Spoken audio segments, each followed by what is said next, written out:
बातमी कबूतरखान्याच्या मुद्द्यावरून जैन समाज आक्रमक झालाय। सरकारच्या आदेशानंतरही पक्ष्यांना खाद्य टाकणं सुरू झालंय। आमचं पर्युषण पर्व पूर्ण झाल्यानंतर आम्ही पुढचा निर्णय घेऊ। 13 तारखेला आम्ही निर्णय घेऊ असं जैन मुनींनी सांगितलंय। तर आंदोलन सुरूच राहणार आणि आम्ही शांत बसणार नाही। आम्ही शस्त्र उचलणार नाही, पण गरज पडली तर आम्ही शस्त्र देखील उचलू असा थेट इशारा जैन मुनींनी दिलाय। धर्माच्या विरुद्ध आलं तर आम्ही कोर्टालाही मानणार नाही असंही त्यांनी ठणकावलंय।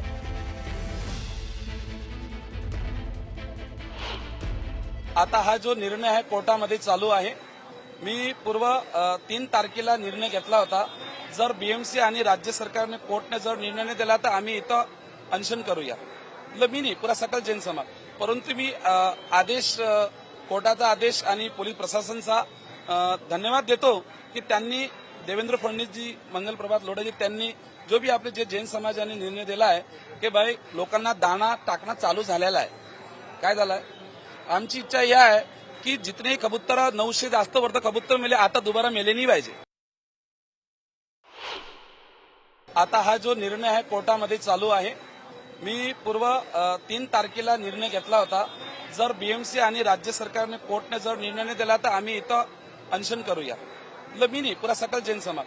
परंतु मी आदेश कोर्टाचा आदेश आणि पोलीस प्रशासनाचा धन्यवाद देतो की त्यांनी देवेंद्र फडणवीस जी, मंगल प्रभात लोढे जी, त्यांनी जो भी आपले जे जैन समाजाने निर्णय दिला आहे की भाई लोकांना दाना टाकणं चालू झालेला आहे। काय झालंय, आमची इच्छा ही आहे की जितने कबूतर 900 जास्त वर्ध कबूतर मेले आता दोबारा मेले नाही पाहिजे। तर बंदी असताना सुद्धा कबुतरांना खाद्य देण्याचे प्रकार सर्रास सुरूच आहेत। गिरगाव चौपाटीवर मध्यरात्री येऊन लोक कबुतरांना खाद्य देत असल्याचा प्रकार समोर आलाय। तर कबुतराला खाद्य टाकताना एका व्यक्तीला 500 रुपये दंड आकारण्यात आलाय। काल डीबी मार्ग पोलीस स्थानकामध्ये एका अज्ञात व्यक्ती विरोधात गुन्हा देखील दाखल करण्यात आलाय। तर पालिका कर्मचाऱ्यांशी हुज्जत घालत लोक कबुतरांना खाद्य टाकतात। गिरगाव चौपाटीवर देखील खाद्य टाकताना आतापर्यंत 8,000चा दंड आकारण्यात आलेला आहे। तर कबुतरांना कोणत्याही पद्धतीचं खाद्य टाकू नये असं आवाहन दादर कबूतरखाना ट्रस्टच्या वतीनं नागरिकांना करण्यात आलेलं आहे। या संदर्भातले बॅनर देखील कबूतरखाना ट्रस्टनं लावलेले आहेत। दरम्यान परिसरामध्ये दंगल नियंत्रक पथक आणि अतिरिक्त पोलीस बंदोबस्त सुद्धा तैनात करण्यात आलेला आहे। कोर्टाच्या निर्णयाचं पालन व्हावं म्हणून हे सगळे प्रयत्न केले जात आहेत। दरम्यान कबुतरांना खाद्य देण्यासाठी कोणी चुकीच्या पद्धतीने गाडीवर बॅरिकेटिंग करत असेल तर निश्चितच त्यांच्यावर कारवाई केली जाईल असा थेट इशारा परिवहन मंत्री प्रताप सरनाईकांनी दिलाय। कोर्टाचे आदेश असताना जर कबूतरखाना येथे कोणी जर चुकीच्या प्रकारे कबुतरांना खायला देत असेल तर हे चुकीचं आहे असं देखील प्रताप सरनाईक म्हणाले। अच्छी बात है, आप यानी हमें धमका रहे। किधर रहते हो आप? हाँ, लालबाग में। आपके इधर ये करने कोई जगह नहीं है?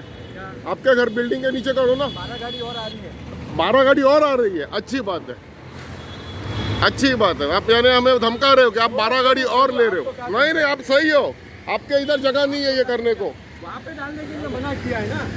नहीं नहीं, आप सही हो, यहाँ पे डालने के लिए मना किया क्योंकि वहाँ पे कबूतर बहुत ज्यादा हुए भाई साहब। नहीं डाल नहीं रहे वहाँ पे। हाँ नहीं, वहाँ पे जो कबूतर का प्रॉब्लम है ना वो आप जैसे लोगों की वजह से है। आप एक्शन लीजिए ना। आप एक्शन है ना, आरटीओ में जाने ही वाला है और सीएम को भी ये ट्वीट होने वाला है। आपको क्या लगता है, आप मनमानी करोगे? रात को भेजा मैंने। अरे ये सब ये किया है, ये इलीगल है। आपके ऊपर केस क्यों नहीं हुआ वो भी हम देख रहे हैं। हाँ नाही तर काय स्वतःच्या याला जाळ्या लावून देतात आणि इकडे आम्हाला येऊन त्रास देतात। अरे तुझ्या घराच्या इकडे लाव ना। चलो मैं निकल रहा हूँ। हाँ। इन्होंने मेरे को बोला है कि मैं एक्शन ले रहा हूँ। ना ना, अरे एकदम बराबर एक्शन लेना ही चाहिए। आप जैसे लोगों पे, आप जैसे लोगों पे एक्शन लेना ही चाहिए। आप पोल्यूशन कर रहे हैं, आप क्यों इधर कबूतर जमा कर रहे हैं? नंबर है ये। गाड़ी का नंबर लिया ही है भाई साहब। आप इतना कॉन्फिडेंटली कह रहे हो ना। सर मैं रेडी। हाँ हाँ हाँ, अरे होगा ना, क्यों नहीं होगा भाई साहब। आप देखिए कायदे अंग त्यांनी केलेल्या कायद्याच्या विरोधामध्ये पोलीस तर पोलिसांची कारवाई करतायत, परंतु आरटीओ डिपार्टमेंटच्या माध्यमातून सुद्धा त्यांचा परवाना कसा रद्द करण्यात येईल, कारण अशा प्रकारची कुठली परमिशन आरटीओ डिपार्टमेंटच्या माध्यमातून कोणालाही दिली जात नाही। आणि असंच एक हायकोर्टाच्या निर्देशाचं किंवा सूचनांचं पालन जर कोणी करत नसेल तर आरटीओ डिपार्टमेंट त्याच्यावर कठोर कारवाई करेल। दरम्यान कल्याण डोंबिवली महापालिका क्षेत्रामध्ये चिकन शॉप, मटन शॉप आणि कत्तलखाने 15 ऑगस्टला एक दिवस बंद ठेवण्याचा निर्णय घेण्यात आलाय. कल्याण डोंबिवली महापालिका प्रशासनाने हा निर्णय घेतलाय. दरम्यान लोकांनी कधी काय खावं आणि काय विकावं ही कायद्यानं बंदी घातली आहे का, असा थेट सवाल जितेंद्र आव्हाड यांनी प्रशासनाला विचारलाय. तर त्या दिवशी देशाला स्वातंत्र्य मिळालं, त्याच दिवशी आमचं स्वातंत्र्य हिरावून घेत आहात का, असं देखील आव्हाडांनी विचारलं.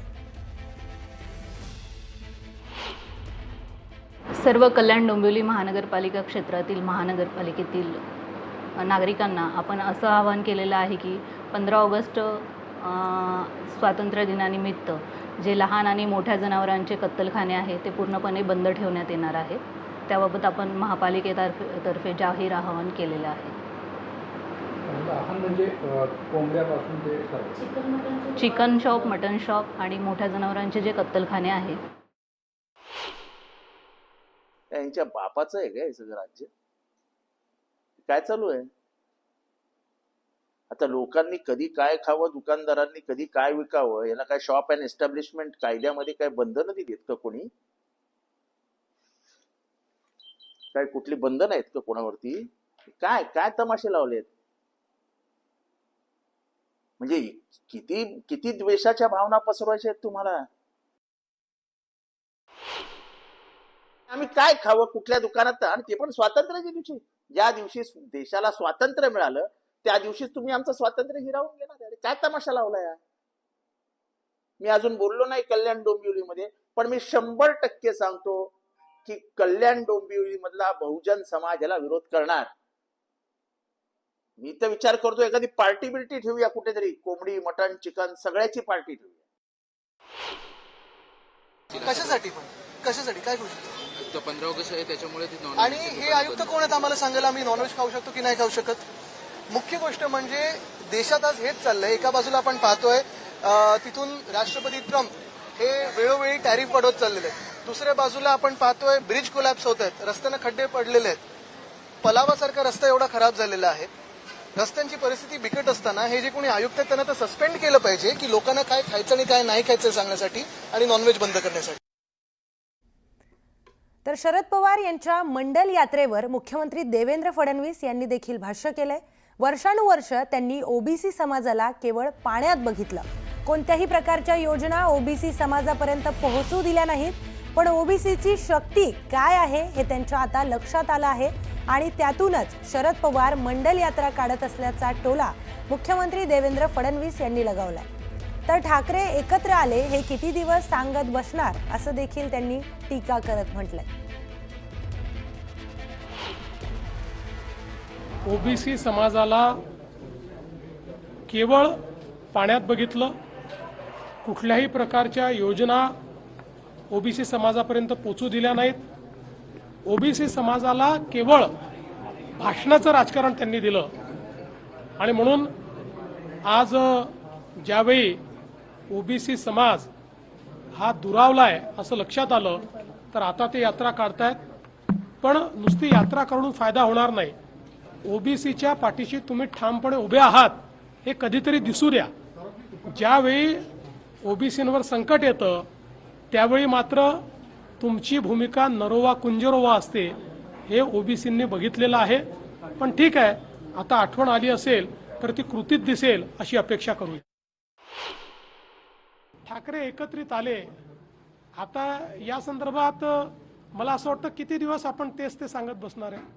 ते एकत्र आले, ते एकत्र राहावेत, एकत्र नांदावेत, एकत्र लढावेत, काय करायचं ते करावं. दरम्यान ठाकरे बंधू एकत्र येण्यावर आदित्य ठाकरेंनी काय प्रतिक्रिया दिली आहे पाहूयात. महाराष्ट्राचं जे मनात आहे ते दिसतंय सगळीकडे आणि साधारणपणे महाराष्ट्राच्या हितासाठी जर दोन भाऊ एकत्र येत असतील तर काही काही लोकांच्या पोटात दुखणं हे साहजिक आहे. पण ते ठीक आहे, ते वेगळा विषय. आम्ही जो काही मार्ग निवडलेला आहे तो महाराष्ट्र हिताचा आहे आणि त्याच्यावर आम्ही चालत आहोत. तर एकनाथ खडसे यांनी गिरीश महाजनांवर पुन्हा एकदा टीकास्त्र सोडलंय. गिरीश महाजनांच्या अनेक शिड्या प्रफुल्ल लोढा यांच्याकडे असल्याचा दावा एकनाथ खडसेंनी केलाय. तर खडसेंविरोधात भाजपकडून आंदोलन करण्यात आलं होतं आणि या आंदोलनावरून खडसेंनी भाजपवर हल्लाबोल केलाय. आंदोलन करून मला कशाला जोडे मारता, गिरीश महाजनांना आणि प्रफुल्ल लोढाला जोडे मारा असं खडसे म्हणालेत. विषारी पिल्लांना मी मोठं केलंय याचं दुःख असल्याचं एकनाथ खडसे म्हणालेत. तर मी माझ्या जावयाचं समर्थन केलं नाही, माझं नाव सातत्याने का घेता असा सवाल देखील खडसेंनी उपस्थित केलाय. लोढाच्या अनेक शिडी आहेत, गिरीश महाजनच्या अनेक शिडी लोढाकडे आहे असं त्याचं म्हणणं आहे. मग त्याचं म्हणणं आहे तर त्या लोढाला बुट मारा ना, असं म्हणणं आहे तर गिरीश महाजनला जोडे मारा, तो लोढा म्हणतो म्हणून. ते काळाची हिंमत आहे का तुमच्यात? फक्त तिकडून आलं ना अर्ध्या हळकंडान पिवळून. मला तर एका भाजपच्या पदाधिकाऱ्यांनी विचारलं राहायच्या कारण कशासाठी केलं रे आंदोलन. म्हणजे भाऊ मला काही माहीत, चांगला पदाधिकारी बरं तो म्हणे मला अजून काही माहीत नाही. भाऊ भरून आदेशाला केलं. अरे काय माणसं आहे तुम्हाला मी मोठं केलं. दुःख वाटतं की या जैरी पिल्लावड जी आहे या विषारी पिल्लांना मी मोठं केल्याचं मला दुःख वाटतं. पुढची महत्त्वाची बातमी पाहूयात. राहुल गांधी यांनी विचारलेल्या प्रश्नांची उत्तरं निवडणूक आयोगानं देणं आवश्यक आहे. तर संगमनेर मतदारसंघाबाबत आम्ही निवडणूक आयोगाकडे जी माहिती मागितली ती दिली गेली नाही आणि आमच्या मनातही अनेक शंका आहेत. शिर्डी मतदारसंघात देखील हजारो मतदारांची नोंदणी वाढवून घोटाळा झालाय. तर निवडणूक आयोगाकडे तक्रार करूनही कोणतीच कारवाई झाली नाही असा मोठा आरोप काँग्रेसचे नेते बाळासाहेब थोरात यांनी केलाय. दरम्यान संगमनेरचे आमदार अमोल खताळ यांनी देखील बाळासाहेब थोरातांवर पलटवार केलाय. निवडणूक आयोगावर ताशेरे ओढून तुमचा पराभव झाकला जाणार नाही. 40 वर्ष निवडून आलात तेव्हा लोकशाही होती का असा सवालही त्यांनी उपस्थित केलाय.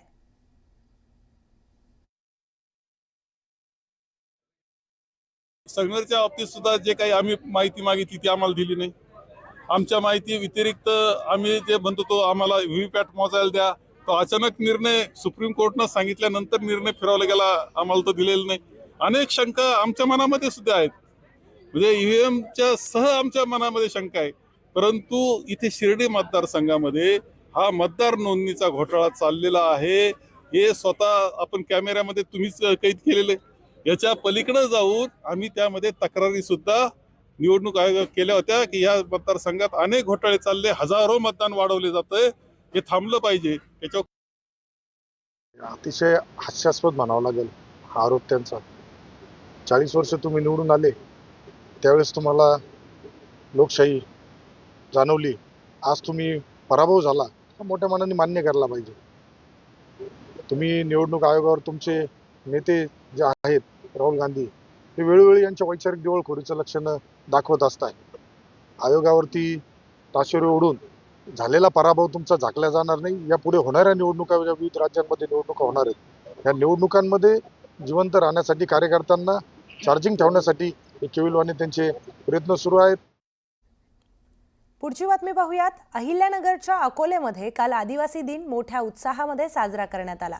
विशेष म्हणजे महायुतीतील घटक पक्ष असलेल्या राष्ट्रवादी आणि शिवसेना या दोन्ही पक्षांनी 2 वेगवेगळे आदिवासी दिन साजरे केले आहेत. उपमुख्यमंत्री एकनाथ शिंदेंची बाजारतळ या ठिकाणी जाहीर सभा पार पडली. मात्र याच वेळी सभा सुरू असताना राष्ट्रवादी अजित पवार गटाचे आमदार किरण लहानमटेंनी देखील रॅली काढत त्याच परिसरातून रॅली काढली आणि एकीकडे शिंदेंचं भाषण सुरू असताना डीजेचा आवाज देखील येत होता. त्यावेळी एकनाथ शिंदेंनी भाषणात याचा उल्लेख देखील केलाय. तो आपलाच भाऊ आहे असं देखील शिंदे म्हणाले. तर सभा संपल्यानंतर शिंदेंचा मार्ग मोकळा करण्यासाठी प्रयत्न सुरू होते. मात्र याच वेळी लहामटेंचे कार्यकर्ते आणि पोलिसांमध्ये झटापट झाली. यावेळी आमदार किरण लहामटे देखील उपस्थित होते. तुमच्या प्रशासनाने लाठीमार केला मात्र आम्ही संयमाने घेतलं, याचा हिशेब होणार असा इशारा देखील लहामटेंनी दिलाय. आदिवासी दिन हा जागतिक आदिवासी दिन. या ठिकाणी आपण आज आपली संस्कृती, आपली परंपरा, तिथं देखील आपली कला दाखवली. संस्कृती, आपली परंपरा आणि आपला अभिमान आपलाच भाऊ आहे आणि म्हणून आपली भूमी, आपला सन्मान हा मंत्र घेऊन या ठिकाणी आपण पुढे निघालेला आहात.